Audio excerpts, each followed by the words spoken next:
The shifting tents. We were all buzzing with excitement as we finally arrived at the campsite. After hours of driving, we had found the perfect spot. A small clearing tucked away from the world, surrounded by towering trees and the sounds of nature. Setting up camp felt like the start of a great adventure. We divided the tasks, Clara and I pitching tents, while Millie and Dean gathered firewood. The smell of pine filled the air, and the ground beneath our feet was soft with layers of fallen leaves. As the sun began to set, we lit a fire and settled in for the evening. Laughter echoed through the clearing as we shared stories, cooking over the open flame, and enjoyed the simple pleasures of being out in the wild. The worries of daily life felt miles away, and for a moment, everything was perfect. It was just us, the stars above, and the promise of a peaceful night ahead. But as we were still chatting and laughing, I noticed something strange. Out of the corner of my eye, I saw that my tent seemed to be in a slightly different position than when we set it up earlier. It was subtle, just a few inches to the left, but enough to make me blink and look again. I shrugged it off at first, thinking maybe it was just my imagination or that I hadn't noticed it properly before. But then, Clara's voice cut through the chatter. "Hey, did anyone else's tent move?" she asked, her tone light but with a hint of something more. Concern, maybe. Dean turned his head towards his tent, squinting. "I thought it was just me," he muttered. "But yeah, it looks like mine's moved a bit too."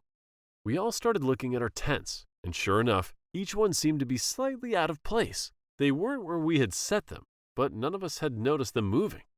A chill ran down my spine, but I forced a laugh, trying to shake off the unease.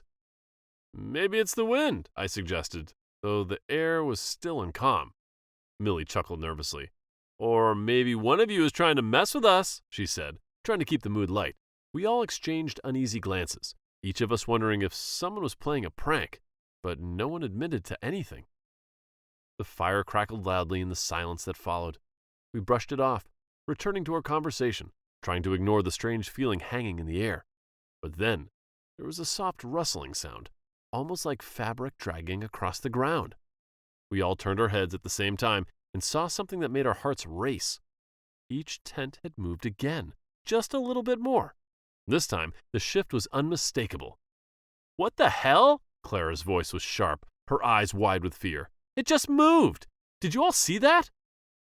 "Okay, who's doing this?" Dean snapped, his eyes darting between us. "Seriously, this isn't funny anymore."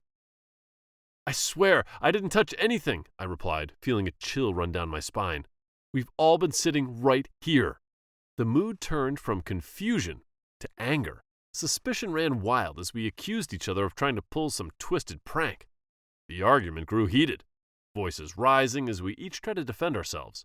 The more we argued, the more absurd it seemed that anyone could have moved the tents without being noticed. Finally, Millie threw up her hands in frustration. "This is ridiculous," she said, exasperated. "We're all tired, and this isn't getting us anywhere. Maybe we're just freaking ourselves out over nothing." She had a point. We were exhausted, and the tension was only making things worse. "Let's just go to sleep," Clara suggested. "Maybe we'll figure it out in the morning." Reluctantly, we all agreed. But as I crawled into my tent, I couldn't shake the feeling that sleep would not bring the peace we hoped for. As I lay down, trying to convince myself it was all just in our heads, the unease didn't go away. But eventually, exhaustion took over, and I drifted off, hoping the morning would bring answers. I don't know what time it was when I woke up, but the air inside the tent felt colder than before, almost unnaturally so. I reached for my flashlight and clicked it on. The beam of light cut through the darkness, and everything inside the tent seemed normal. I checked my watch. It was just past midnight. But there was this instinctive feeling that something was very wrong gnawing at me. Slowly, I unzipped the tent, the cold air rushing in as I pushed the flap open.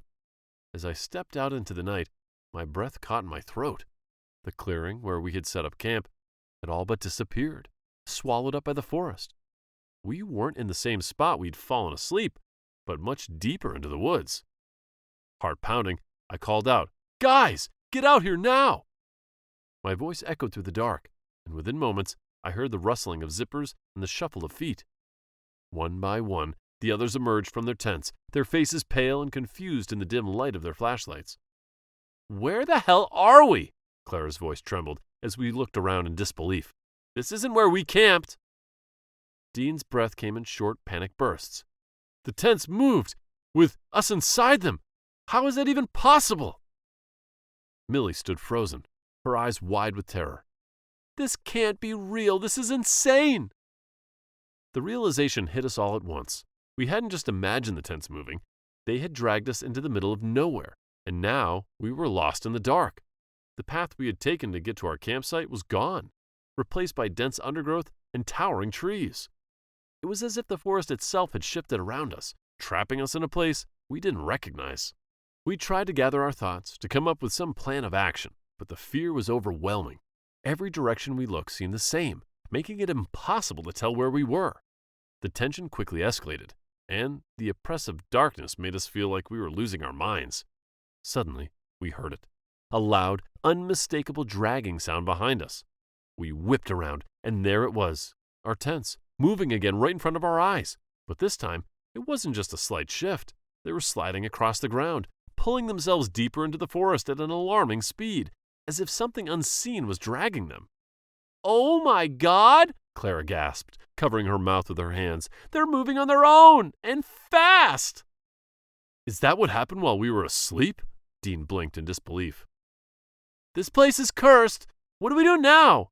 Millie could barely hold herself together, tears welling up in her eyes. Panic surged through me, but suddenly an idea flashed in my mind. "They're leading us somewhere," I said, my voice urgent. "The more we follow them, the deeper we go into this nightmare. If we leave the tents and head in the opposite direction, maybe we can find our way back." Everyone hesitated for a second. Then Dean nodded. "That makes sense. If we want to escape, we have to break free from whatever's trying to lure us in." Clara and Millie also agreed. "Let's do it. I don't want to see what happens if we stay." With one last look at the tents, still slowly dragging themselves deeper into the woods, we turned and ran. This time, we didn't follow any path. We moved in the exact opposite direction of where the tents were going, pushing through the thick undergrowth, branches tearing at our clothes and skin. The further we got from the tents, the more the oppressive feeling began to lift. It was as if whatever force was controlling them was losing its grip on us. After what felt like hours, we finally stumbled upon a narrow, overgrown trail. It wasn't familiar, but it was a path, a way out. We didn't hesitate. We followed it, the forest thinning out around us, until we finally broke free into the familiar clearing where we had first set up camp. We gasped for breath, our bodies shaking with exhaustion and relief. But it was not enough. We knew we had to get as far from this cursed land as possible to be sure that we'd be safe. So we scrambled into our car and just drove until the sky began to lighten as dawn approached. We didn't know what happened with our tents that night, but we all knew one thing: we would never, ever go back to find out. The Lantern Man. The sun dipped below the horizon, and we had just finished setting up our tents. Maya, Celine, Brian, and me were huddled around a crackling campfire, letting the day's exhaustion melt away. The air was cool, filled with the scent of pine, and somewhere in the distance I could hear the soft murmur of a brook. It was such a perfect evening to be out in the wilderness. "Can you believe this place?" Brian said, leaning back against a log and gazing up at the stars that were just beginning to peek through the twilight. "It's like we're the only people left in the world." Maya smiled, poking the fire with a stick. "This is exactly what I needed, a break from everything." We all agreed. The mood was light as we laughed and shared stories, enjoying the comfort that only nature can bring. Suddenly, a figure emerged from the edge of the firelight. An old man, hunched over, clutching a dim lantern. His face was gaunt, his clothes were tattered and dirty, as though he'd been wandering the forest for years. We all noticed him at once, our laughter dying in our throats as he stepped closer. "What are you doing here at this hour?" the old man demanded, his voice urgent. We exchanged nervous glances, taken aback by his sudden appearance. We're just camping," I said, trying to sound calm. "Who are you?" He ignored my question, his eyes darting around as if expecting something to jump out of the shadows. "You need to leave, now. This forest isn't safe at night." Maya frowned, her voice uncertain. "What do you mean?" The old man took another step forward, his grip on the lantern tightening. "There's a light that wanders these woods," he said, his voice growing more agitated. "A lantern held by a man who ain't quite alive anymore. They call him the Lantern Man. Once you see his light, it draws you in, and before you know it, you're lost, gone without a trace." Celine shivered beside me, pulling her jacket tighter. "That's a weird campfire story." "No story," the old man snapped, his eyes blazing with intensity. "I've seen it myself. Barely made it out alive." He took a step back, his lantern's light flickering eerily. "You have to leave, and keep your eyes down. Don't follow the light, no matter what. Do you hear me?" Without another word, he turned and disappeared into the darkness, leaving us stunned and silent. The fire crackled louder in the stillness that followed, and we exchanged uneasy glances. Brian shook his head, trying to sound confident. Just some crazy old guy trying to scare us. But as the night grew darker, I couldn't shake the feeling that we weren't alone. The forest around us felt different now, darker somehow. Even the wind seemed to carry a strange whisper, like it was trying to tell us something. Then, just as we were beginning to settle down again, I noticed it, a faint light flickering through the trees, far off in the distance. At first I thought it was just a reflection, maybe a trick of the firelight, but as I squinted into the darkness, it became clear that the light was moving, slowly but steadily, as if someone or something was carrying it. "Do you guys see that?" I whispered, pointing towards the trees. Everyone turned to look where I was pointing, their eyes narrowing in confusion. "What is that?" Maya murmured, her voice barely audible. "It's probably just someone else camping nearby," Brian suggested, though he didn't sound convinced. "Maybe the old man?" I shook my head. A knot of fear tightened in my stomach. "It's moving towards us!" The light bobbed closer, and with it came a strange, almost hypnotic pull. It was as if the light was calling to us, urging us to come closer. Despite the old man's warnings, I felt an almost irresistible urge to follow it, to see what was out there. Brian stood up, dusting off his hands. "I'm going to check it out." "No!" Celine grabbed his arm, her voice trembling. "Don't go near it!" He shrugged, giving us a defiant look. "Come on, it's probably nothing." But as he took a step towards the light, the wind picked up, swirling around us in a sudden gust that extinguished our fire. The darkness that followed was absolute, broken only by that single flickering light, now much closer than before. My heart pounded in my chest as I reached for my flashlight, but my hands were shaking so badly I could barely turn it on. When I finally managed to flick the switch, the beam of light had barely penetrated the thick shadows. The lantern's glow grew brighter, revealing a tall, shadowy figure standing just beyond the tree line. Its outline was hazy, almost like smoke, and the light it carried seemed to pulse with an unnatural energy. "Oh my God!" Maya breathed, backing away. That can't be human!" Brian froze, his bravado gone in an instant. "Let's get out of here, now!" But before we could move, the light flared, blinding us for a split second. When our vision cleared, the figure was gone, but the light remained hovering in the air, closer than ever. Celine, who had been frozen in fear, suddenly seemed transfixed. Her eyes locked onto the light, and without saying a word, she started walking towards it, her movements slow and limp as if in a trance. "Celine!" I shouted, reaching out to grab her, but she shrugged off my hand and continued forward, her eyes glazed over. Maya and Brian joined in, desperately trying to pull Celine back, but she was strong, almost impossibly so. We pulled and tugged, shouting her name, but it seemed like none of our voices could reach her. "Celine, stop!" Maya cried, panic rising in her voice. Finally, with a combined effort, we managed to yank Celine away from the light. She stumbled back into our arms, but she still didn't respond. Her eyes remained locked on that lantern, its light flickering angrily, almost as if it was alive and frustrated by our interference. But we didn't wait to see what it would do next. "Run!" Brian shouted, and we bolted into the darkness, dragging Celine with us, her feet barely moving as we pulled her along. The light chased us, its eerie glow flickering through the trees, but we didn't dare to look back.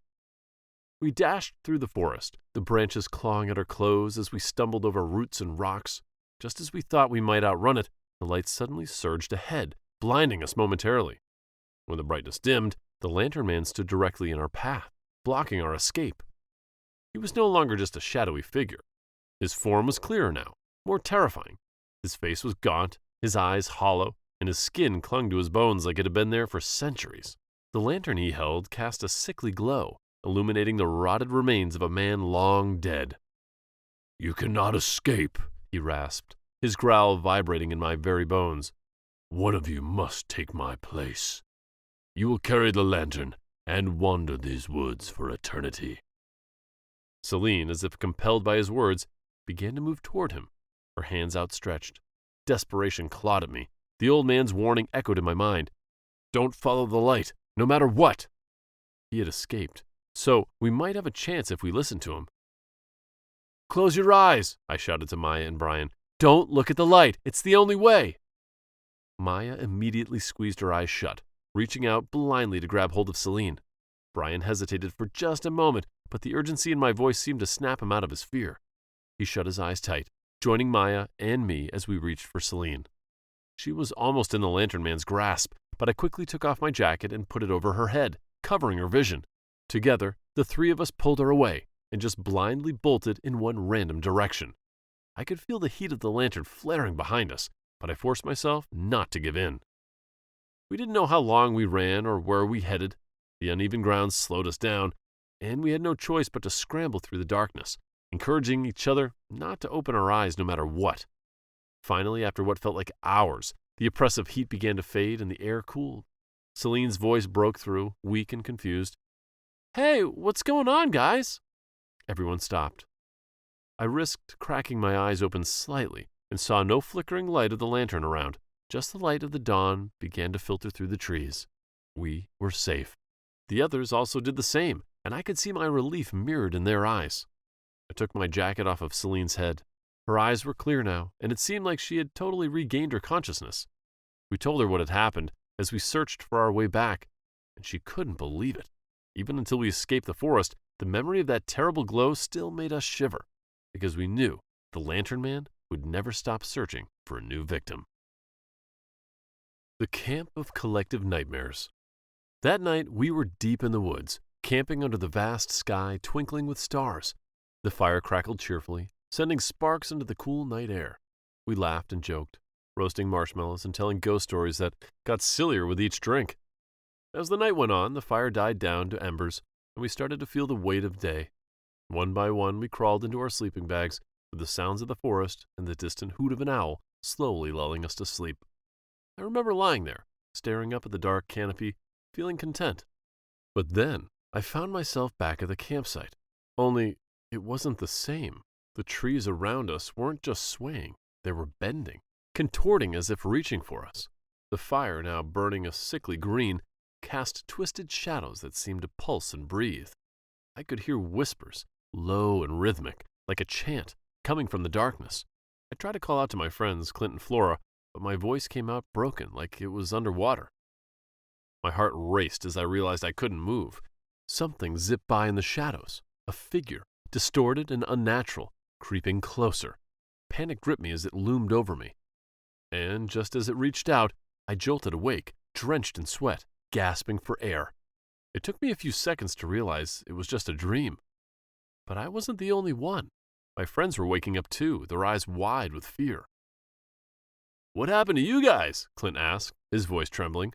Flora was still catching her breath, her eyes darting around the campsite as if she expected something to jump out at any moment. "I had the worst nightmare," she finally muttered. "Me too," I nodded. My throat was incredibly dry. As we told each other what we had dreamt about, it was a gas that we had exactly the same nightmare. The sickly green fire, the trees bending unnaturally, the whispers in the dark. My skin crawled as I listened to their words, describing the exact terror and helplessness that I had just experienced. This couldn't be a coincidence. But before we could figure out what's wrong, I noticed something. The campfire. It flickered, and for a moment I swore I saw it, the same eerie green flame from the dream. I blinked, trying to shake it off, but the green was still there, growing. Then the forest itself seemed to groan. The trees around us began to sway, not like normal trees in the wind, but twisting unnaturally, bending towards us as if they were alive, closing in. The ground beneath us rippled like it was breathing. Clint's eyes widened in horror as he stumbled back. "No, no, no! This can't be real!" Flora's breath quickened, her eyes darting around as if searching for an escape that wasn't there.